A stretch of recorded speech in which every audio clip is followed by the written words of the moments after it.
Well, welcome back to the Old Soul, New Soul Astrology Podcast. We're continuing our series that we've been doing slowly and methodically on the shadow secrets of various signs. And we are third in zodiacal order now, so that, Robert, takes us to Gemini. The chameleon sign. Gemini people I love them. I have Uranus and Gemini in my chart, very prominent. The chameleon sign, and I see this side of me as well, really begins to take on very naturally the colorations of whoever's nearest. So when it's talking to good people, it takes on good coloration. If it's talking to bad people, it kind of takes on bad coloration and so on. But it really does this because what it's trying to do, Gemini always, is trying to make connections. And this is on every level.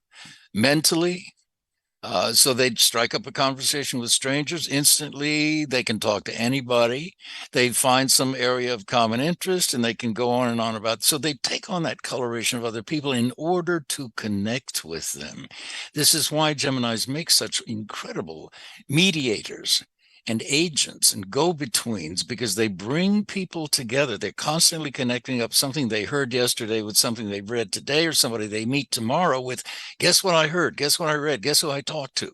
So they're constantly connecting. The secret side of Gemini is their incredible secret vulnerability. They are constantly comparing, this is maybe largely unconscious, comparing other people and themselves, especially in the area of status symbols.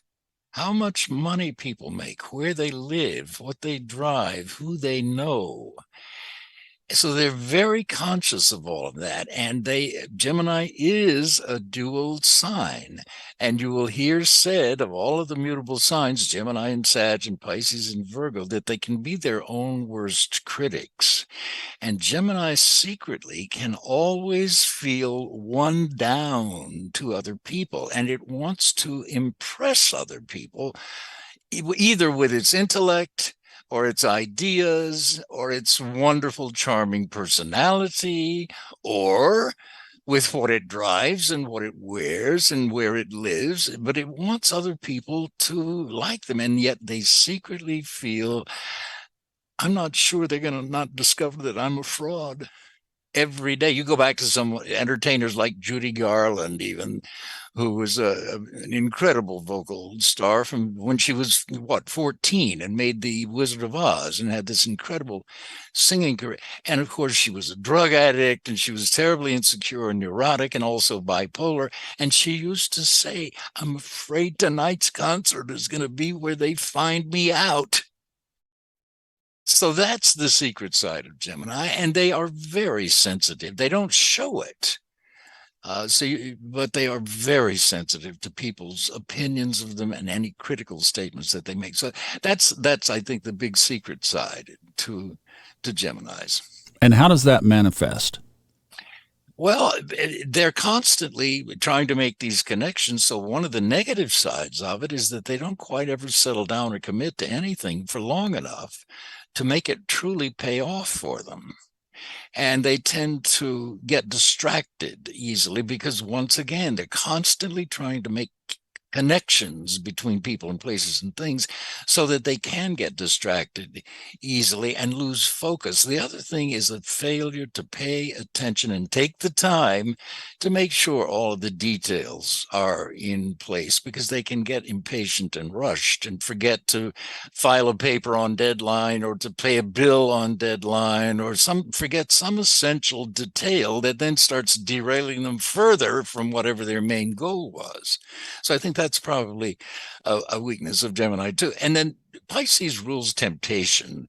And so they can't, if they're around people who drink or do recreational substances and so, and they can join in just to fit in. They want to fit in. And they can get easily led astray if they don't learn to be pretty discriminating in who they spend time with and how much time they spend with them. So you're talking about a deep insecurity. Yes. And very often, not always, but very often, the insecurity that they feel will come through the mother. and her background and her side of the family. I can think of one example, and it is with Donald Trump's mother, Mary, who really came from nothing in Ireland. And of course, married Fred, Donald Trump's father, who was a real go-getter and real ambitious. But all of her life, she had that secret side that she, I think, maybe imparted somewhat to her children, including Donald. Well, and this is a good example because you were talking about their connecting, the desire for connection, and I'm a Gemini rising. I know this sign pretty well. Good communicators, so they can put up a really good front to hide that insecurity. Like you never know because the front is so strong. It's true. That's very true. And you hear said it's the old cliche about Gemini, jack of all trades, master of none. Bingo. And the other cliche is they know a little about a lot of things. They don't know a lot about anything. And that's the other weakness of the sign. And when they get in a situation, if they're in a power situation with really knowledgeable or celebrated people, that's where their inner insecurity comes out. They can try and overtalk people, or when they open their mouths, suddenly the other person, the expert, says something that makes them feel like a fool. And then they can retreat or even find excuses to get out of that environment as soon as they can because it makes them uncomfortable if they feel like somebody is seeing through them. And it's not that. I think the big sin, if you will, of Gemini is to be too shallow about things. But that's their nature. They're an air sign that wants to move on and make another connection. The minute somebody starts getting into very deep conversations that are going to take a while and require a lot of analysis and education and thought, Gemini is ready to move on. Often. Now, conversely, they can absolutely develop this incredible ability to make connections into a form of genius, depending on the horoscope and what they do with it again. But they can become geniuses in science or in the literary arts or any of the arts.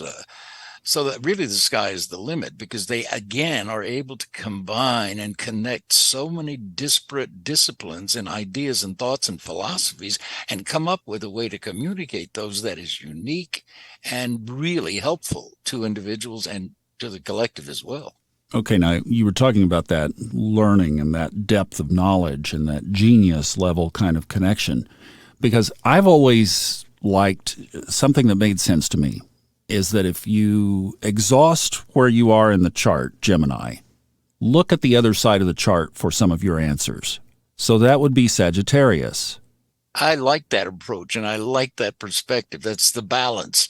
I am a Libra, so opposites attract, and I think opposite polarities in astrology are really important because I agree totally with what you say. If you have a weakness in one sign, look to the opposite sign and the same degree in the opposite sign. If you have a planet near that opposite degree, that planet itself can be the key to balancing out whatever the weak spots are of, in this case, a Geminian placement. Does that make sense? Yeah, it does. It was something that I don't know. One of those things that I figured out. I think I was an astrologer in the past because some of these things just came easily.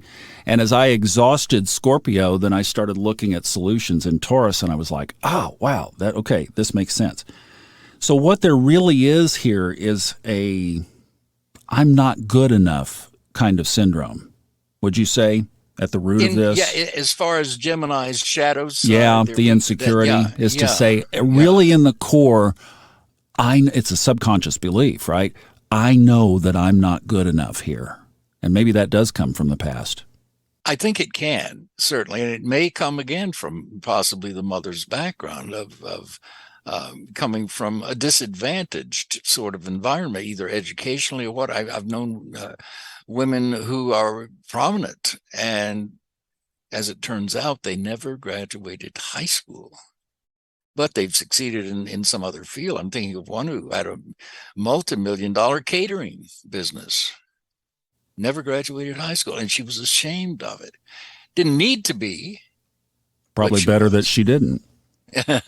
Okay, now the other thing that we've tied together in this series is the placement of Pisces if we moved the sign that we're talking about into the first house. So if Gemini was on the first house, that would put us in the 10th house. What are some of the characteristics there as far as the secret? That's where I got this sense of vulnerability or inferiority regarding their status in life.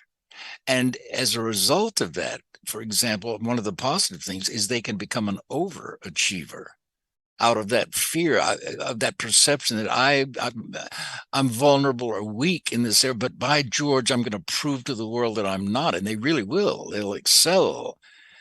But it's a different kind of need to excel from somebody who excels at something because they are really good at it and they're confident in their own talent and their own worth. That's a different sort of achievement than overachieving. You follow me? Yeah, definitely. One's healthy and one's maybe neurotic. Yeah. And that's where we are able to amplify those masks, aren't we? When we need it, we can make it work for us. Thank you. This has been awesome. Hey, we've got a couple of things that we wanted to tell you about. First of all, we are expanding the YouTube channel. It's all under the umbrella here of Fun Astrology. So if you go to the Fun Astrology YouTube channel, you're going to find Old Soul, New Soul podcasts. So if you'd like to listen to the podcast there, it's available for you. The other thing is our Discord channel is just rocking and rolling. So if you'd like to continue these conversations, hop over there. It's free to join, and Kristen Lawhead is the master of ceremonies there. She'll take great care of you and keep the conversation alive. And also, Robert's booking information for readings is all in the show notes, as are links to his Amazon booklets. Thanks so much for listening to this. We're having fun with this series, and we will keep it going until we finally get all the way. Robert, what are we going to do about Pisces? Because its shadow is in it. Well, never mind. We'll get there. And I will tell you when we get there. So you'll have to stay with us. All right. Thanks so much for listening. We'll see you next time on Old Soul, New Soul Astrology Podcast with Robert Glasscock.